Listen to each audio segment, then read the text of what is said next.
Ready na siyang dugong alay, dugtong buhay. Alright guys, congratulations Miss Giselle. Feeling productive ka ngayong araw. Saan tayo? Bakit tayo? Rigor?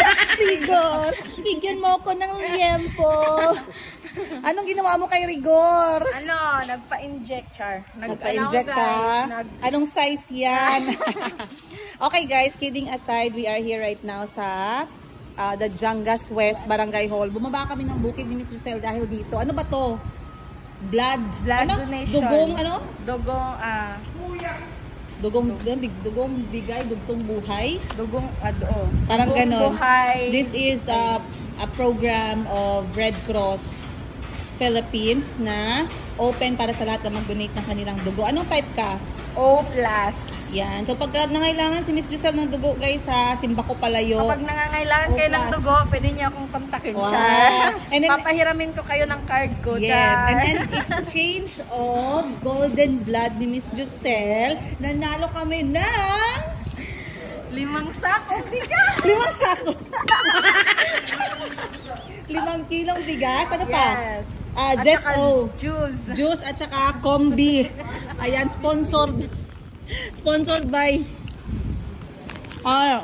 Combi. Combi and juice. Dahil ako yung manager. Ako yung manager guys. Supportive ako dito. Supporting actress. Sa akin napupunta yung bigas. 5 kilo kada staff ko nakakuha ng 5 kilong bigas para sa kanilang dugo guys. Tamang-tama. 2 yung staff ko. May 10 kilos ako ngayon. So, ginawa namin to kasi syempre, just in case, hindi naman natin pinipray na maaksidente, pero just in case may mangyari, madali tayo maka-access ng dugo pag kailangan. Kasi meron ka ng record na hindi mo pinagdamot ang iyong golden blood.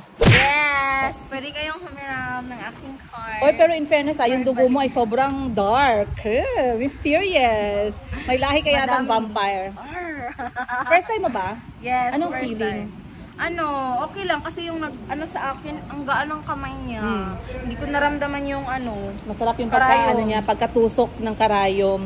Magaan yung kamay niya kay pagtusok sa akin, hindi ako nasaktan. Merong iba kasi no. Pero ano yung pag-process, yung pagkuha ng dugo sa katawan mo, may nararamdaman ka ba? Ano? Parang may lumalabas. Talaga, ma-feel mo talaga. Makapal kasi yung karayom. Pero very good ka, girl. I'm so proud of you as your boss. I'm so proud of you. And maraming salamat Red Cross sa pabigas ninyo, pa Combi at pa Zesto. Hindi pala Zesto. Yan. Pero maraming salamat kasi magandang initiative to kasi syempre kapag nagbigay ka ng dugo, hindi lang naman siya advantage sa part mo kasi your body will be able to make fresh blood. Then, ano pa ba? Healthier? Yes, mas feeling healthier. Maraming benefits actually. You check guys, anong benefits ng pag-donate mo ng dugo. Malalaman mo anong type ng dugo ka. Kasi ako hindi ko alam. So, kailangan ko talagang magpa-check. Hindi ako nakuna ng dugo guys. I am not valid. Kasi meron akong fresh tattoo for, ngayon, parang 3 weeks na yung tattoo ko. 1 year pa ako hindi pwedeng mag-donate ng dugo. So, inshallah, pagka next year, magdo-donate muna ako guys bago magpatattoo ng bago. Kala mo naman na yan. So, uwi na tayo, kakain muna kami. Kakain muna kami ni Miss Giselle and then we will continue on our day. See ya! Alright guys, naghating kapatid na ang all. Kakabalik ko lang galing sa blood donation at nag-drop ako ng mga rambutan na bagong pitas dito kay Madam Ten Gibbs. Isang palanggana talaga guys. Kasi mahilig din si Madam dito Talagang nag-request siya na bigyan siya. Then, avocado din na nakuha namin.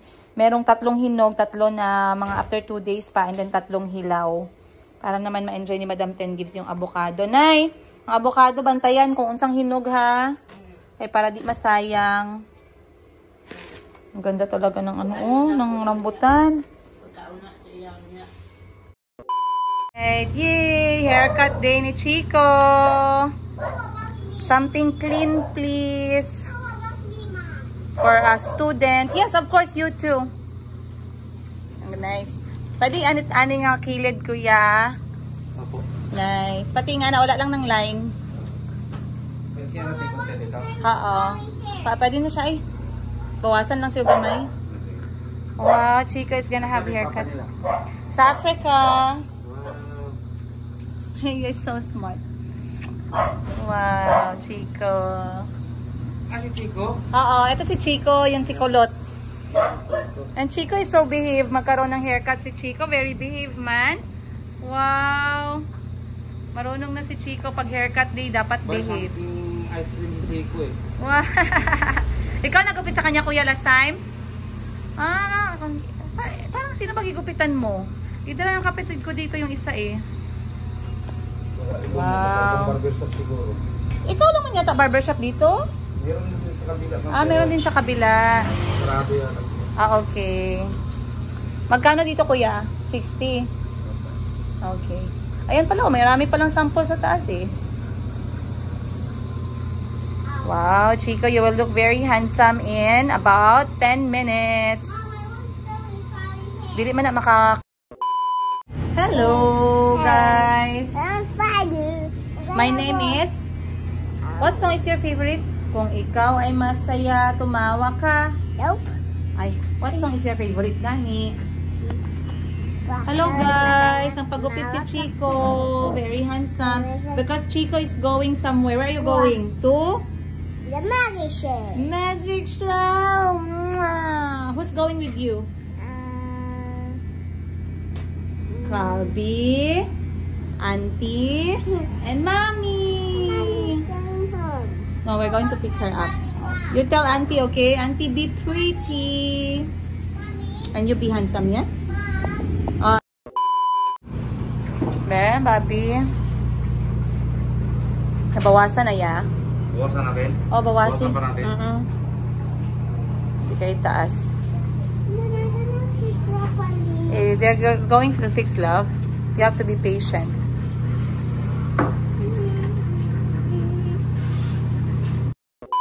Hey guys, maayong gabi eh. Naglaag ang inyuhang Madam. Good evening. Alam ko hindi kayo sanay na nagsasabi ako ng good evening, no, kasi wala akong nightlife. So this time, I'm gonna have a nightlife, guys.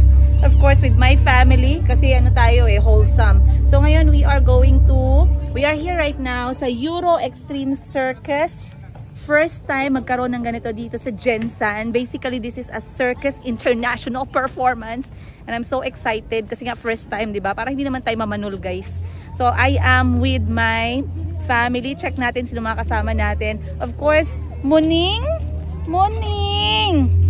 Muning! Muning is here! Bakit parang malabo? Eh, mga kapatid ko na mga payat na sila. Yes. What are they doing inside? Oh, it's Tito Pods.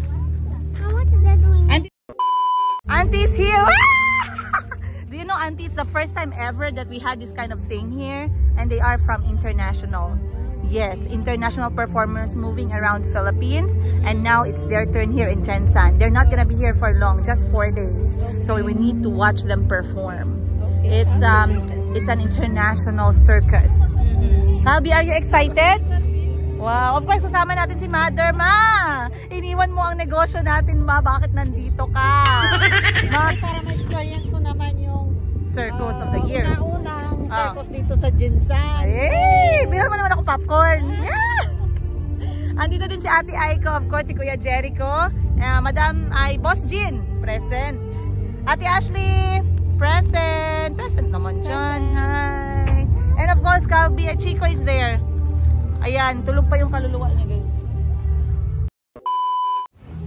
Okay, guys. Buti na lang meron kaming dalang camping chair. Ayan, as you can see. Dahil alas 7 pa sila magsa-start. Kaya, pero we really came here early kasi nga matraffic itong area na to kung saan sila nag-set up ng kanilang tent. Pero looking from the outside, look at that, ayan, guys. Balik sa... Ayan guys, kita nyo naman nakaset up lang kami ng tent dito sa labas. Madam, ano nga ito, madam? Bigyan mo naman sila ng introduction. We are here right now at... We are here now at Extreme Circus. Ayan, ito yung famous na circus na nag-tour around.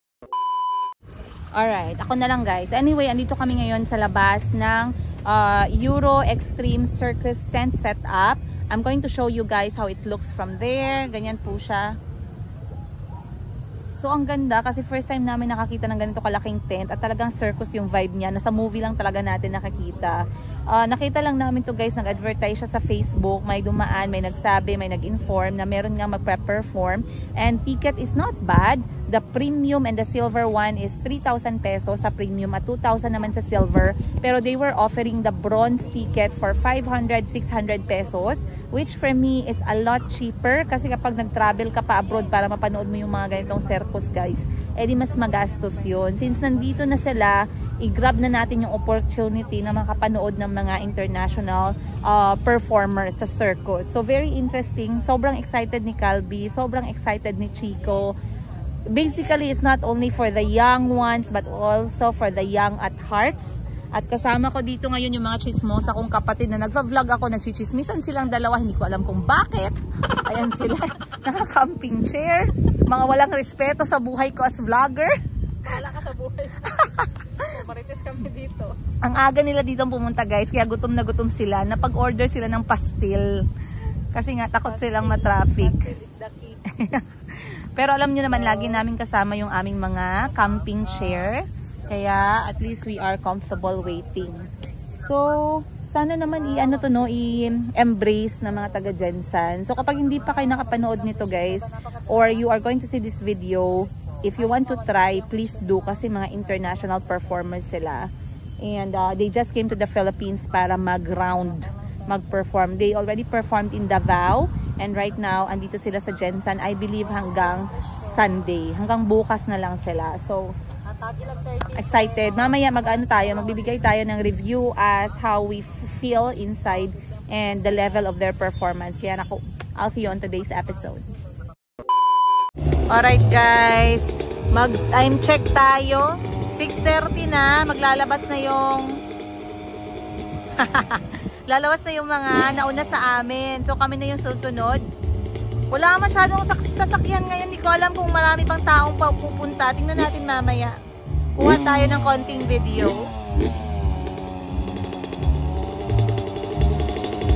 Wow! Alright guys, andito na kami sa loob ng kanilang circus tent. At akala namin magsisimula ng alas 7, pero alas 7:30 na, hindi pa rin tayo nagsisimula. Pero siguro pinapaubos muna nila yung mga merienda, popcorn, tinapay, ayan sa likod.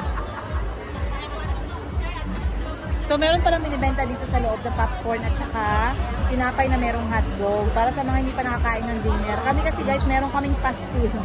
Meron kaming mga baon na luto namin kahapon pa.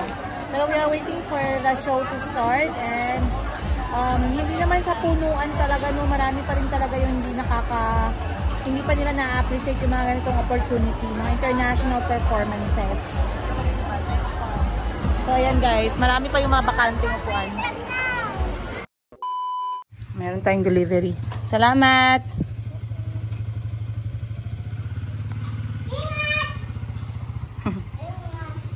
Buti na lang guys, may mga Maxim dito. Good morning. Wala pang ligo ang all. Happy Sunday.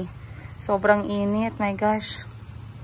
Dahil ako'y nagreklamo sa aming family group sa Facebook na ako'y gutom at parang ang sarap ikain, bigla akong nakatanggap ng delivery galing sa aking mahal na kapatid. Maraming salamat, Madam Ten Gibbs. The best ka talaga. Sobrang sip-sip mo. Akala mo may ipapamana ako sa'yo. Wala. Wala akong ari-arian. Pero appreciated ko tong pagmamahal mo. Pinadala niya ako ng chicken creamy carbonara at saka ensaymada.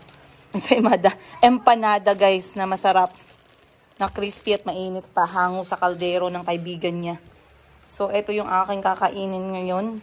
Mabuti naman at busog na yung mga anak ko. Hindi na sila hihingi sa pagkain ko guys. Masarap? What spicy?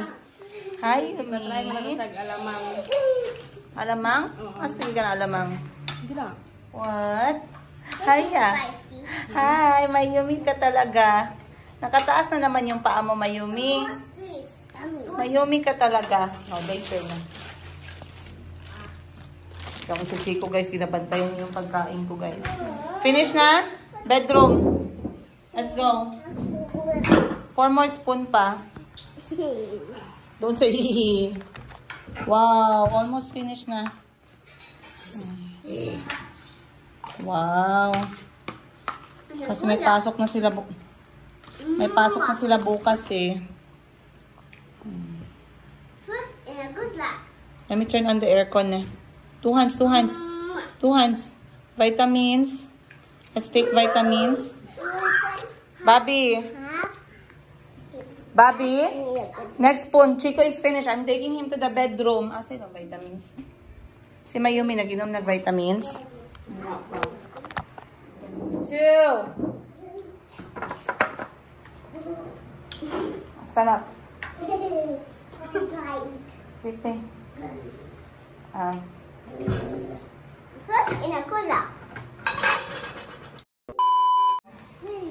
Let's go.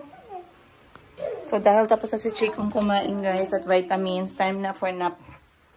Turn on lang natin yung aircon nila. Chico! Bye! Si Chico kasi talaga ang pinakamabilis matulog pagkahapon. Come. Chico is now 2 years old. Uy!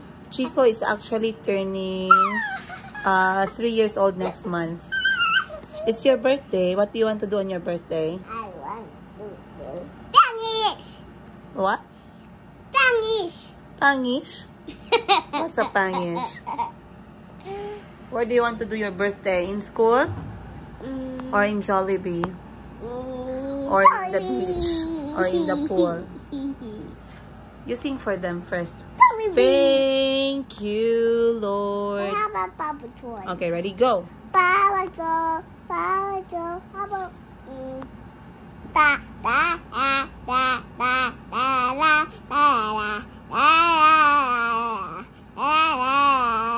about da da da da da da da How about what songs do you like to sing? Mother Duck said. You like that one? Sing.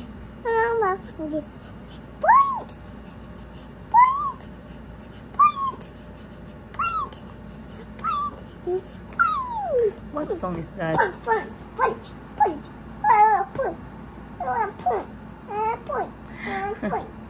Alright guys, time check natin. Alas 12 na and nap time na ni Chico. Nagbasa lang kami ng dinosaurs book niya. But now it's about time to sleep. Kasi nauna na siya. Wala pa si Calvi.